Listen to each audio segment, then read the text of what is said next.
एक बार यूक्रेन और एक कंट्रीज के बीच में क्या है, वॉर, युद्ध चल रहा था। तो दो सैनिक थे, वो क्या है, जो आर्मी मैन थे वो जंगल से गुजर रहे थे। तो जो अपोजिशन, जो एनिमीज की जो आर्मी थी, उसने क्या किया, जो यूक्रेन के जो दो आर्मी सोल्जर जा रहे थे, उन पे एक पे क्या है, उन्होंने शूट आउट कर दिया, गोलियां चला दी। तो एक पे क्या है, बहुत ज्यादा 5-6 गोलियां लग गई उसके शरीर पे। तो अब दूसरे को क्या है, जंगल पार करके जाना था। तो दूसरे ने क्या किया, जो उसका दोस्त था, उसके साथ जो आर्मी मैन था, उसको अपने आगे किया, और वो उसको ऐसे आगे लेके लेके जा रहा था, और जंगल पार करके चला गया। अब जैसे ही जंगल पार करके वो अपने कैंट में गया, तो वहां पे देखा उन्होंने कि उसकी सांसें चल रही थी उसके फ्रेंड की। तो अपनी जो यूक्रेन की गवर्नमेंट थी, उसने उसको, जैसे यहां पे भारत रत्न मिलता है, वैसे अपनी कंट्रीज का बेस्ट अवार्ड दिया। वो बेस्ट अवार्ड क्यों दिया, कि उसने अपनी जान पे खेल के, अपनी जान की बाजी लगा के, दूसरे जो उसका दोस्त आर्मी मैन था, उसको बचा के लाया। जबकि रियलिटी में क्या हुआ, कि उसने क्या किया था, खुद को बचाने के लिए उसको आगे कवर कर रखा था, कि अगर कोई गोली चलाएगा तो पहले किस पे लगेगी, उसके दोस्त पे लगेगी, तो वो सेफ रहेगा। लेकिन गवर्नमेंट ने उसको रिकॉग्नाइज किया, अवार्ड दिया। तो वैसे ही बेटा, उसने एफर्ट्स डाले। तो मैथमेटिक्स में भी एफर्ट्स डालना बहुत मैटर करता है। वो आपको क्वेश्चन आ रहा है, नहीं आ रहा है, कोई बात नहीं, समय के साथ चीजें आने लग जाती है। लेकिन अगर आप एफर्ट्स नहीं डालोगे, तो ये यूनिवर्सल का लॉ है कि आपको रिकमेंडेशन नहीं मिलेगा, आप उस चीज में आगे नहीं बढ़ोगे।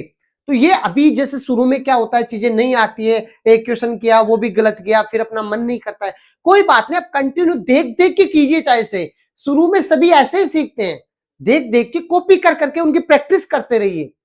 अगर आप प्रैक्टिस करते रहेंगे तो धीरे धीरे आपका बैकग्राउंड में माइंड वर्किंग करना स्टार्ट हो जाएगा, लॉजिक्स क्रिएट करेगा, और सोचिएगा कि ये चीजें कैसे आ रही है। और इंपॉर्टेंट बात है कि डाउट पूछिए। होता क्या है, जैसे आप स्कूल में भी जा रहे हैं, ऑफलाइन सेंटर्स पे भी कहीं ना कहीं जाते हैं किसी इंस्टीट्यूट में, तो वहां पे क्या होता है, बच्चा टीचर से डाउट पूछता ही नहीं है। 99% तो ये है कि बच्चा टीचर से कुछ भी पूछ ही नहीं रहा है। आज हम ऑफलाइन स्कूल्स में, कोचिंग्स में पढ़ाते हैं, तो बच्चे कोई डाउट नहीं पूछते। क्या उनके कोई डाउट नहीं है? क्या उन बच्चों को सब कुछ समझ में आ गया है? नहीं, ऐसा नहीं है। उसमें कुछ है, एक तो जो टीचर से, कि कहीं टीचर उसकी इंसल्ट ना कर दे, तो ये तो एक रॉन्ग बिहेवियर है। बच्चे को डाउट पूछना चाहिए, जितना बच्चा डाउट पूछता है उतना ही क्लास से इंगेजिंग होती है, वो चीजें ज्यादा समझ में आती है। जो साइंटिफिक एक सिस्टम है 5 SQR, बाद में कभी किसी क्लास में आपको पढ़ाऊंगा कि चीजों को कैसे याद किया जाता है, जिससे लंबे टाइम तक उनको रिटेन रखा जा सके। उसमें 5 S पे दे रखे, सेट, सिलेक्ट, सर्वे, की कैसे माइंड से set your senses, set your body, set your time, plus ये सेट रहना चाहिए। तो उसमें 5 क्वेश्चन का ऑप्शन आता है कि कोई भी टॉपिक पढ़ने से पहले, कोई भी चैप्टर बुक पढ़ने से पहले, कुछ भी पढ़ने से पहले अपने माइंड में वाई होने चाहिए। जैसे हाउ, क्यों, वोट, क्या, कैसे, कब, ये 5-7 तो बेसिक, जो 5 WH वर्ड भी इनको क्या बोलते हैं, शायद WH वर्ड बोलते हैं, ये तो किसी भी चीज को लेके अपने पहले ही होने चाहिए। अगर डाउट रहेंगे तो माइंड उसके लिए बहुत ज्यादा क्यूरियस रहता है। तो बच्चों को डरना नहीं है डाउट पूछने से, एक तो पूछना है। दूसरा, बच्चा क्या है, आजकल स्टेटस सिंबल बन गया है कि कोई कुछ बोलता है, दूसरा बच्चा उस पे हंसता है। अब क्योंकि वो तो मूर्खता है, कर रहा है अपनी, अब आप उसके चक्कर में खुद को रोक दोगे क्या? बहुत टाइम पहले मुझे याद है, कुछ साल पहले, एक मैं ऑफलाइन एक स्कूल में पढ़ाता था, तो वहां पे एक स्टूडेंट थी। तो एक क्लासरूम में स्टूडेंट थे, और भी थे बहुत सारे।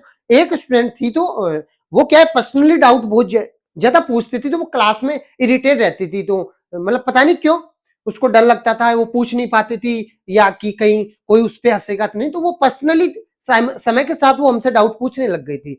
अब थोड़ा सा प्रॉब्लम आने लग गया था, तो हमने एक दिन ऐसे ही उनको कहा कि आप ना हमसे बोर्ड पे ही पूछ लिया करो, आप ऐसे पूछते हो तो कि लोग क्या सोचेंगे, बाकी ये कुछ अलग थिंकिंग हो सकती है। तो उसने कहा कि सर, वो सोचेंगे तो उसके चक्कर में मैं पढ़ाई छोड़ दूं क्या?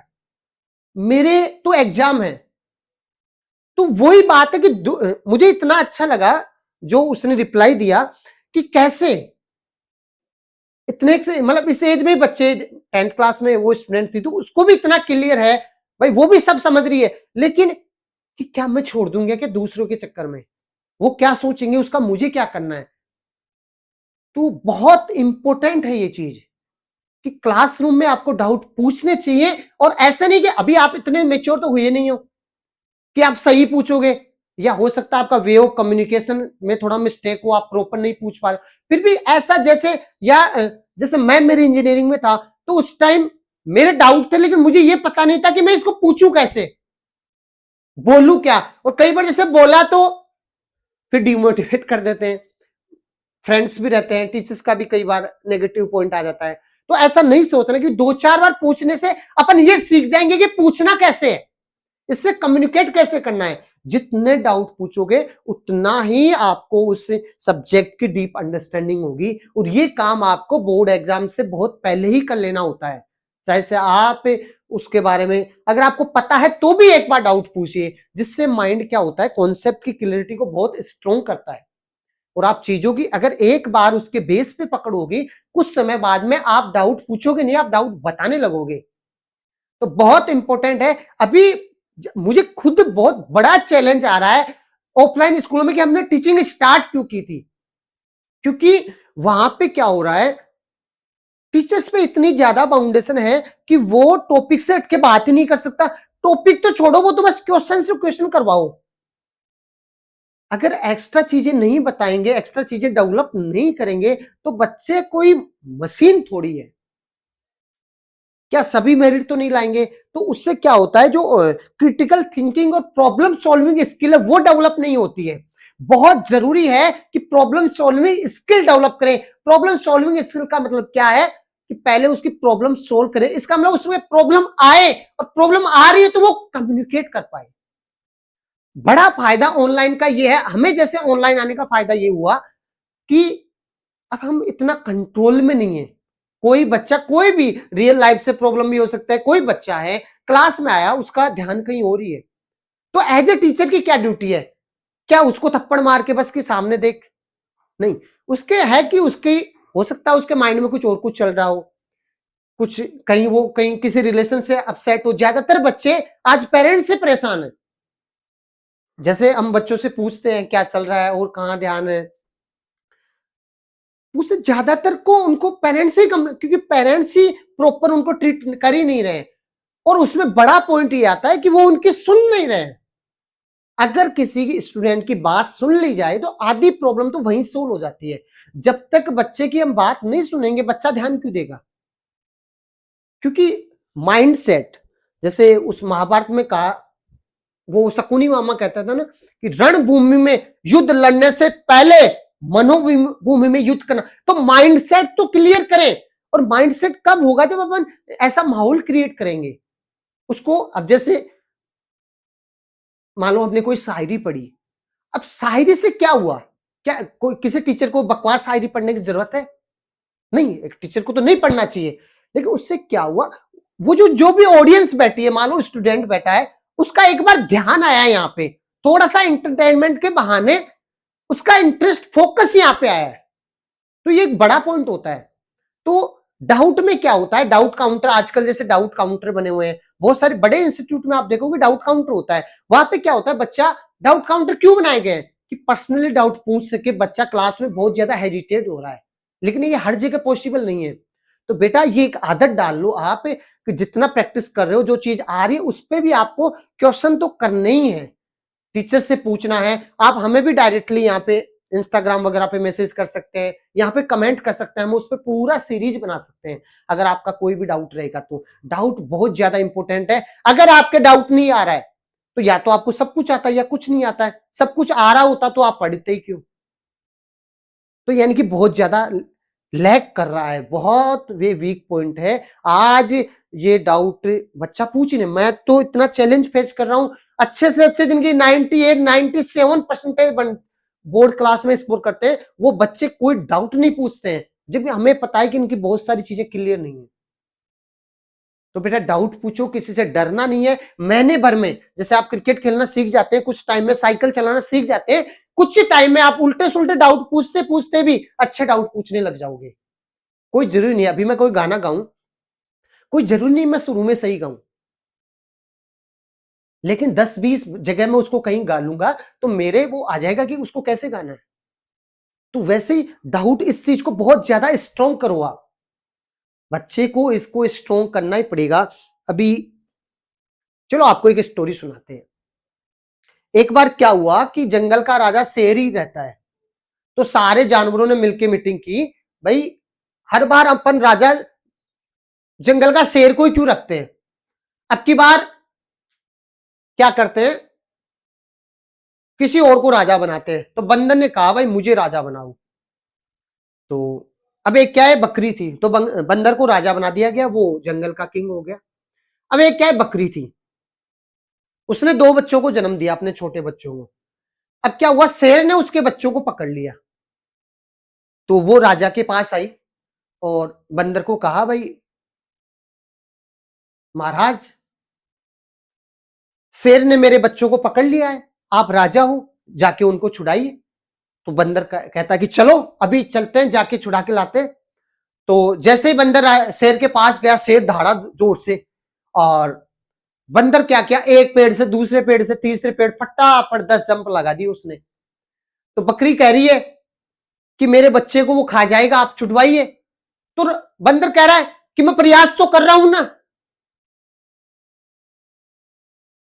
अरे भाई, तेरे प्रयास के चक्कर में उसका वो बच्चा खा गया। तो वैसे ही हो क्या रहा है क्लासरूम के अंदर, उतना जो क्वालिफिकेशन है ही नहीं, बस इधर से उधर ये सब चीजें कर रहे हैं क्या। अगर बंदर को राजा बनाओगे तो फिर वो प्रयास ही करेगा, वो तो इधर से उधर जंप ही मारेगा। तो वैसे ही आजकल क्लासरूम का माहौल हो गया है। अब ये चीज आप टीचर्स पे भी देख सकते हो, ये बच्चों पे भी देख रहे हो सकते हो कि अभी जैसे टीचर है तो अभी मेरे कोई सर डिस्कस कर रहे थे, वो मुझे कोई बात बता रहे थे, वो बात मुझे 4 साल पहले 5 साल पहले आ रही थी मेरे माइंड में, अभी नहीं आ रही है वो चीजें, क्योंकि माइंड को ब्लॉक कर दिया गया है। आखिर टीचर का माइंड ब्लॉक है, और वो एक बस कि ना आप कोई एक्स्ट्रा चीजें बता सकते, ना बच्चों को कनेक्ट कर सकते, ना आप उनकी सुन सकते, आप उनको बस सवाल सोल्व करो, वही वो करवाते रहो, ना उनकी आप लॉजिकल थिंकिंग डेवलप कर रहे, ना उनका कोई कुछ नहीं, वो बस एक ही चीज पे स्थिर हो, बाकी चुप रहो। तो टीचर्स का माइंड भी सोचना बंद कर दिया, अगर अपन थिंकिंग बंद कर दी बस। हाँ, क्या करते हैं बच्चे, क्या करते हैं आज, कहाँ सोच रहे हैं, वो पढ़ रहे हैं, बाकी बस वो इंटरटेनमेंट कर रहे हैं, बाकी उसका रेस्ट हो रहा है। अब उसको इंटरटेनमेंट में, चलो वो दूसरी साइड चला गया, करना चाहिए इंटरटेनमेंट, क्यों नहीं करना चाहिए, लाइफ जी रहा है ना। पढ़ाई एक जिंदगी नहीं है, पढ़ाई जिंदगी का एक हिस्सा है, बस वो वहां तक ही रहना चाहिए, लेकिन वहां तक अच्छी क्वालिटी का रहे, जो रियल लाइफ में यूज आए, कहीं ना कहीं कनेक्ट कर पाए। आज देखो कहाँ एजुकेशन सिस्टम में बुक्स तो कम होती जा रही है, बुक्स की साइज कम होती जा रही है, और स्कूलों की फीस वगैरह इतनी हाई होती जा रही है, और टीचर, अच्छे टीचर्स, आज अच्छे टीचर्स स्कूल छोड़ रहे हैं, एजुकेशन में छोड़ रहे हैं, एजुकेशन लाइन से अच्छे टीचरों ने बहुत बहुत को मैं जानता हूं जो एजुकेशन लाइन को मूव कर चुके हैं, मौका मिलते ही मूव कर देते हैं। क्यों, क्योंकि एक माइंडसेट में जकड़ लिया गया, वैसा ही फिर बच्चा होता जा रहा है। अरे बच्चे की तो कोई गलती नहीं है, बच्चा तो बच्चा है। तो वही अब टीचर भी क्या कर रहा है, बंदर वाले काम कर रहा है कि मैं प्रयास कर रहा हूं, पढ़ाने के अलावा काम था पढ़ाने का, और 20 काम अलग डाल रखे हैं। वैसे बच्चे का काम था पढ़ने का, सबसे मेन चीज थी कि उसको चीज समझाए, फिर वो समझे, फिर वो उसको आए, वो मेन चीज के अलावा फॉर्मेलिटीज इतनी हो रही है कि वो उसी में उलझा पड़ा है, उसका बैग नहीं समझ रहा उससे। तो बच्चे की भी इतना आज इतना कोई गलती नहीं है, कोई जरूरी नहीं हर कोई ऐसे ही भाई गधे की तरह गर्दन हिलाए, कोई इसका विरोध भी कर सकता है। तो स्टूडेंट के लिए भी आप बड़ा चैलेंजिंग रह गया है कि पढ़ाई तो बहुत कम बची है, वो कर सके, बाकी इतना ज्यादा है कि उसका मन ही नहीं कर रहा। आज आप देखिए ना, किसी का किसी चीज में मन ही नहीं कर रहा, तो फिर आगे कैसे चलेगा। स्टूडेंट के साथ भी वही हो रहा है, स्टूडेंट से अगर बैठ के पूछा जाए तो वो इतना पेन फील कर रहा है, पूछो मत आप। उसके पास कोई ऑप्शन नहीं है, वो बोल नहीं सकता, इसलिए वो चुपचाप बस वो फॉलो किया जा रहा है कि ठीक है अब ये कर लेते हैं यार, जो होगा जो देखा जाएगा। तो पेरेंट्स को भी इस चीज पे ध्यान देना चाहिए, एज ए टीचर अपने को भी इस पे ध्यान देना चाहिए, बच्चों को भी थोड़ा सा होना चाहिए। बाकी अब जैसे बच्चा कोई मस्ती कर रहा है, अब बच्चा ही मस्ती नहीं करेगा तो करेगा कौन? तो क्योंकि उसकी एज ही ऐसी है, सोने की, खेलने कूदने की, पढ़ने की एज ही है, पूरा ही पढ़ाई थोड़ी होगी, वो उसका एक पार्ट है। तो स्टडी को भी एक इंटरेस्टिंग बनाना चाहिए। कैसे? आप भी हमें सजेशन दे सकते हैं, कमेंट भी कर सकते हैं। जो बच्चे हैं, जो बच्चे लाइव सुन रहे हैं, जो हमसे डायरेक्टली बात करते हैं, वो डायरेक्टली भी हमें बता सकते हैं कि इस चीज को कैसे इंप्रूव किया जाए। और बहुत इंपॉर्टेंट है क्योंकि लाइफ इज टू शॉर्ट। बाकी बात करते हैं अपन नेक्स्ट क्लासेस में। पढ़ाई के साथ अब थोड़ा फिलोसफिकल एंगल भी वो भी डेवलप करना पड़ेगा, क्योंकि मैंने प्रभुपाद जी का एक कोट सुना था कि दौड़ता हुआ घोड़ा घास नहीं चर सकता। अगर घोड़े को घास चरना है तो रुकना पड़ेगा और फिर वो दौड़ेगा, कुछ खाएगा, उसके शरीर में एनर्जी रहेगी तब वो दौड़ेगा। दौड़ रहा है तो वो घास नहीं खा सकता। आप सोचना इस पे, नेक्स्ट क्लास में अपन इसको डिस्कस करेंगे।